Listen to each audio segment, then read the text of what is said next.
to continuous candidate engagement. Hey, how are you doing all? Good. Yeah, Good. we're going to find some people. Are you still online? It's been a long day. Yeah, my name is Patrick. I'm actually from Germany. Just moved here 2 weeks ago. Been in digital marketing for 6 years. 3 of the 6 years I've been working with Salesforce Marketing Cloud. And in between that time, I did a lot of stuff with journeys and customer journeys. And I gained a lot of experience with customer journeys. But as you may see next, it's also not only customer journeys who are important, you also should think about other journeys within your organization. So first up a question, who has been in a situation like that? I mean, you're all working with Salesforce, so arms up, who has been in a situation like that before recruiter is calling you in a moment that you are really somehow overwhelmed with work and it's just don't fit at that moment. Also another situation, you're waiting a response for a recruiter after you're sending your CV. I mean, I applied for a lot of jobs in those 6 years and also for major companies and I never got back from anyone. So I really had a bad experience. Also, I had the same recruiter calling me twice a week. Or other recruiter from the same company was contacting me on the same day, even if he said, sorry, I'm not interested in a moment, I may change in a year or something, but I'm just not interested.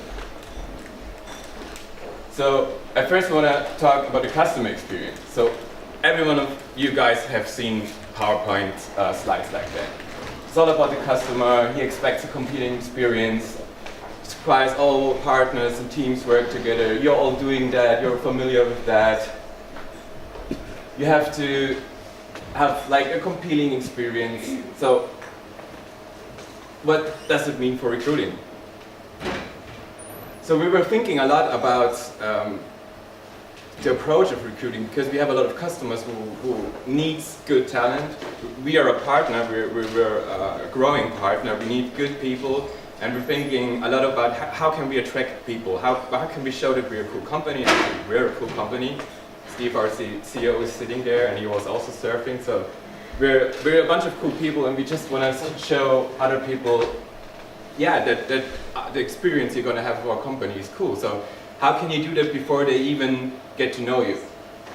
So it's pretty easy. You all know customer relationship management. You just get rid of customer and you put in candidate.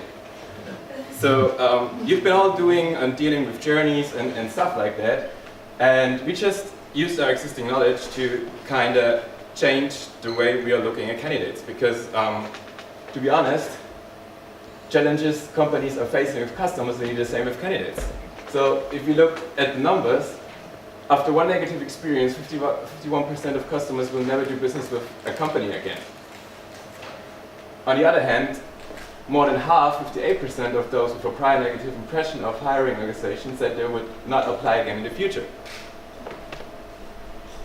Same with the buying experience, nearly 70% are based, nearly 70% of buying experience are based on how the customer feels they are being treated. And also same here with the candidates. And I mean, you've all been working with companies before who had like a lot of systems, and I don't need a comparing slide there. On average, businesses use up to 24 recruitment technologies, with the number one challenge being poor integrations. So recruiters are really facing the same problems service agents are, for example. So candidates are customers. If you treat your candidates like customers, and you're doing a good job with customers, candidates will like your company. So if you look at a traditional customer or candidate journey, we kind of use the same methodology where you can use for your customers. So we came up with a customer journey, candidate journey, sorry, and we basically saw that the majority of companies have problems at every stage. So at the beginning, possible candidates drop out because of a bad website experience. So if you're gonna look at really, or let's say a recruiter calls you and you're going to look at a website and the website looks really shitty, something from 1999. You don't think this is going to be a cool environment to work with. So this is one of the first points you should work on. So next one is possible candidates who don't apply are lost when leaving the website. This is a really big problem. So you want to know who's on your website. You want to know who is looking at your candidate page. You want to know who are these people. How even if they don't apply now, I mean it's the same with the customers. If you put something in your cart and you leave the website, that doesn't necessarily mean you don't want to buy. Maybe your wife is yelling at you to get your job at the house done or something. You just don't have time at that moment. And this is also something you should be aware of, and helping candidates to get back on your website because there's nice content, and you maybe can also read a white paper and leave your data on the website. Next thing happened to me very often, and I think everyone had this experience. No-fit candidates are often left without message on their actual status. So you send a CV and you're waiting, 4 weeks, 6 weeks. And you even try to write the recruiter, just no message. To be honest, I won't never apply at that company again. And next thing, good fit candidates drop out before the interview because of unprofessional experience with the process. So, okay, there is a cool website, there's a cool company, and I would really like to work there, and the recruiter is getting me totally excited, and then there's silence again. So even then, even if you are interested in the company, recruiter has so much things to do, working with 24 different systems, he just forgot about you. And of course, at the end there is a high churn rate, because even if someone just signs the contract, doesn't necessarily mean he really starts at the company, because there are like 25,000 other companies out there who offer you a job. So you got to be the best in terms of experience. Money is something, but to be honest, experience is really important at that point. So from the recruiter side, actually this is a slide from Salesforce. It's a service cloud first call deck, and it's basically the same. So the recruiter only has phone, LinkedIn, email, and it's not linked together. He's maybe writing you an email and then a LinkedIn message, and he forgot that he writes an email, sends a LinkedIn message again, forget that he calls you, and he calls you again on the next day. So you're using different messaging channels like WhatsApp and all the stuff you're using, but the recruiter just can't connect with you. And he has the challenge that he has thousands of databases he has to look in. So how can we change that? Actually, we were thinking about not only getting a visitor into an applicant and then he's an employee, we want to have different stages. So at first, you should really convert your visitor to a candidate. So even if he doesn't apply right now, you should give him the opportunity to see white papers on your website, put amazing content on your website that he's going to get used to your company. So he knows your company, he knows that you're providing cool white papers, he sees how your team works, you have even maybe videos on there, and he's going to be interested. And even if he does not want to change the job right now, he got in touch with your company and he had a good experience with your company. The major thing we found out is also really a bad experience, as I said before, is the application process. So, as I said, you send a CV, you fill out a form, you send something, and you just don't know what happened. What happened next? I just want to know what happened next. Thank you, Patrick, you send us your CV. That's the only thing you normally get. So, what we were thinking of is, we have all those amazing tools. We have Pardot, we have Marketing Cloud. I've been working with Marketing Cloud and Journeys for such a long time.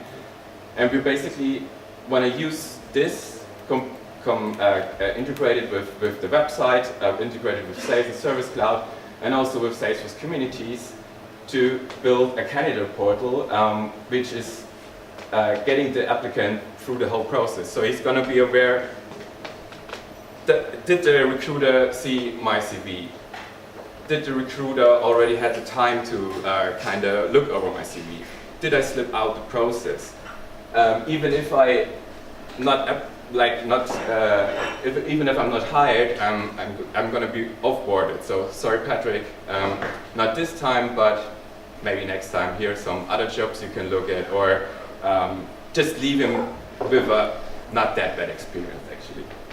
And also, what we want to do is, if you signed a contract, or if you've been in an interview and we want to get you on board, we want to onboard you right away with onboarding journey. So that you know, okay, it's only 4 weeks. Hey, next thing is 3 weeks mail. It's going to be 3 weeks. Patrick, here's some information about your logins. Here is your email login. Here's maybe your Salesforce login, and just to keep people excited about the upcoming job, that you don't lose them on the way, and prevent a high churn rate at the end. So of course, recruiter is also going to be happy because he's going to use Salesforce. How we actually do it. So that's about that. We have like a 3-step application process what we are working right now. So basically, the first thing we're going to do, we just ask for the name and the email. This is basically it, and for a password. So he's going to get a login for the portal. So even if he didn't have the time to apply now, we can send him on a apply later journey and just ask him again and again and again, hey, you're still interested in our job, please send your application.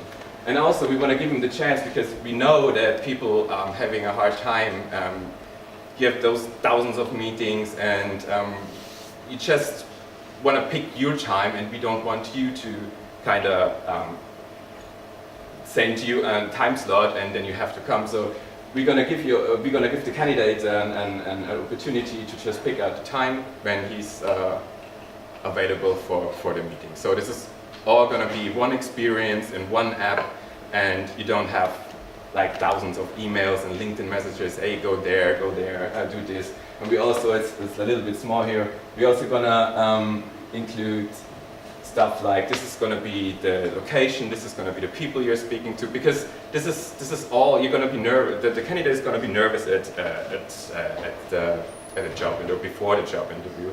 They're really going to be nervous. And what I experienced when getting to a job interview, you're nervous, you don't have all the information, so you don't know who you're speaking to, and at the end you're sitting in front of 5 people, and the email just said you're going to speak to Steve, which is the recruiter, and then the CEO is in the room, and you're really, really getting nervous, and you don't know where to go. It was the wrong room they sent us. So it's all bad experiences, which in my mind don't need to happen, because data is all there, and you just have to send it to the candidate. So as I said, what we're doing, we have application journeys, basically, where we also want to check with the recruiter if he forgot to see or to check the CV. We're going to ping the recruiter in Service Cloud, for example. Or the journey is also going to be looking at the data. If the recruiter kind of checked, okay, this is a candidate who's going to be who's going to the next stage for a video interview, for example. So he's going to be sent to a video interview journey. If he should be coming to our office right away because he's a really, really interesting candidate, we're going to send him to the interview journey, where he's going to be sent back to the portal and can choose his time. Also, as I said, apply later journey. We don't want to lose our candidates, because recruiting companies, for example, they want to build a database, and they want to connect with their candidate base. So they really need to keep in touch and to get the guys to send their CVs because they're interested. The next thing we're going to do, or next thing which is on the journey, is the onboarding journey. So it's basically always depends on where when you send your contract. Let's say 4 weeks, and you're going to be pushed into the journey in 4 weeks before you start. And we're going to send you the candidates informations about start, infos about the environment, about the team, that he, as I said, kind of get involved with our company. And we're also gonna do this in Pardot, because of course we want to build a product also for our clients out of that.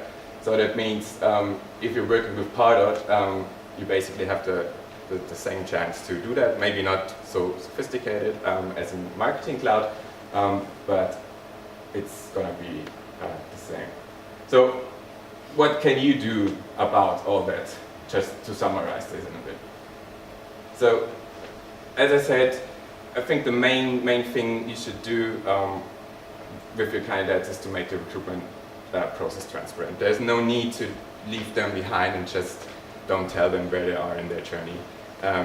Just be transparent in a way. I mean, you have those amazing tools. You can send them emails even out of Salesforce, or you can connect with them on every possible channel. Just make it transparent that they have a good feeling and a good experience, like your customer with your company. Also, one thing you really should do, put the candidate in the middle of the recruitment process. So recruitment processes are really streamlined. They're like straight, and every candidate has the same process within the normal journey. So put the candidate in the middle of the recruitment process that he can choose when he has time, when he wants to apply, or what he wants to send you. Of course, leave them with a positive experience. Even if you don't hire them, maybe they're going to apply next year again. So don't leave them with a bad experience with your company. And identify convert candidates before they apply. And of course, just use your existing knowledge. It's all there, and just adopt it to the candidate experience. Yeah, that was it. Thank you.